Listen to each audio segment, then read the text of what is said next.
ఏపీలో టీడీపీ కూటమిలో పవన్కు ప్రాధాన్యత గట్టిగానే ఉంది. అదే సమయంలో ఆయన కీలకమైన శాఖల్ని చూసుకుంటున్నారు.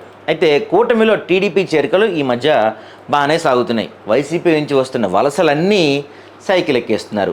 జనసేనలో పెద్దగా వలసలు రావటం లేదు. అయితే ఇప్పుడు పవన్ గేరు మార్చి స్పీడ్ పెంచారు. టీడీపీ కూటమిలో ముఖ్య భాగస్వామిగా ఉంటూనే కీలకమైన జిల్లాల్లో బలాన్ని పెంచుకునే వ్యూహం అమలు చేస్తున్నారు. గోదావరి జిల్లాలో ఇటీవల ఓ జిల్లా పరిషత్ చైర్మన్ మొదట జనసేనలోకి వెళ్తామని చెప్పి ఆ తర్వాత సైకిల్ ఎక్కేశారు. దాంతో పవన్ కూడా కొంత సీరియస్ అయినట్టు తెలుస్తుంది. మిత్రులుగా ఎంత ఉన్నా ఎవరి రాజకీయం వారిది. వైసీపీ నుంచి వస్తున్న నాయకులను తాము మాత్రం ఎందుకు చేర్చుకోకూడదు అన్న ఆలోచనతో జనసేన సైతం గేట్లు తెరిచింది అంటున్నారు. దాని ఫలితంగానే ప్రకాశం జిల్లాలో బిగ్ షాట్గా ఉన్న బాలినేని శ్రీనివాసరెడ్డి జనసేనలోకి వచ్చారు. పైగా ఆయన జగన్కు అత్యంత ఆప్తుడు, దగ్గరి బంధువు. దాంతో వన్ షాట్ టూ బర్డ్స్ అన్నట్టుగా వైసీపీని వీక్ చేయటం, మోరల్గా కూడా దెబ్బతీయటం జరిగింది. దాంతోపాటు కృష్ణా జిల్లాలో కూడా మరో కీలక నేతను జనసేన వైపు తిప్పుకుంది.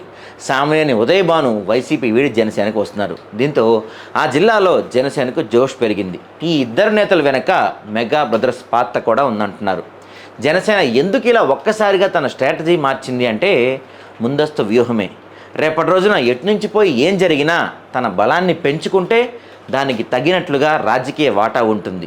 ఇదంతా ఇటీవల జరిగిన సార్వత్రిక ఎన్నికలకు ముందు పవన్ ఒక మాట చెప్తూ ఉండేవారు. మన బలం ఎంతో తెలిస్తే వచ్చేసరికి మనం మరింత డిమాండ్ చేయగలమని. ఇప్పుడు 21 సీట్లు గెలుచుకునే సామర్థ్యం జనసేనకు ఉందని తెలిసింది. అంతేకాదు జనసేన బలపడేందుకు కొత్త జిల్లాల నుంచి నేతలను అట్రాక్ట్ చేస్తున్నారు. ఈ పరిణామాల నేపథ్యంలో రేపటి రోజు ఒకవేళ జమిలీ వల్ల ముందస్తు ఎన్నికలు వచ్చినా, 5 ఏళ్ల షెడ్యూల్ ప్రకారం ఎన్నికలు వచ్చినా జనసేన ఇంతకు ఇంత తన సీట్లను పెంచుకోవటానికి డిమాండ్ చేసే వీలు కూడా ఉంటుంది. ఒకవేళ ఆనాటి పరిస్థితులు వేరే విధంగా ఉన్నా సొంతగా కూడా బలపడేందుకు అవకాశం ఉంటుంది.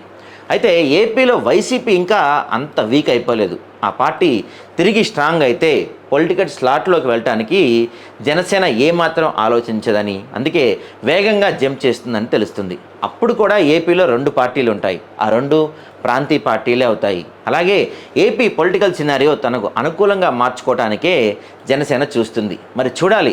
పవన్ కళ్యాణ్ గతంలో కొత్త వాళ్ళని తయారు చేసుకుంటాను, నేను కొత్త తరం నాయకులనే తయారు చేసుకుంటాను, వేరే పార్టీల నుంచి చేరికలు ఉండవు అని చెప్పిన పవన్ కళ్యాణ్ రూట్ మార్చి, గేరు మార్చి వైసీపీ నుంచి వచ్చిన కీలక నేతల్ని వేగంగా హడావిడిగా పార్టీలో చేర్చుకుంటున్నారు.